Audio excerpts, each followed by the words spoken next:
మాకు ప్రభుత్వం భయపడి ఇంతమంది పోలీసులు పెట్టడం ఎంతవరకు కరెక్ట్ అని అడుగుతున్నా. ఎందుకు ఇంత నిర్బంధం? మమ్మల్ని ఎక్కడికక్కడికి ఎందుకు అరెస్ట్ చేస్తున్నారు?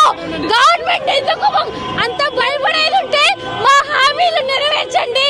ఎందుకు మమ్మల్ని ఇంత కష్టపెడుతుంది గవర్నమెంట్? నిరుద్యోగులు తెచ్చిన గవర్నమెంట్ ఎందుకు ఇట్లా చేస్తుంది? ప్రతిసారి ఎక్కడికక్కడ నిర్బంధం ఎందుకు? ఏం తప్పు చేసినాం? మా నిరసన వ్యక్తం చేయడం fundamental right. It's our fundamental right. Congress government fundamental right ని ఆపుతుంది. We want justice.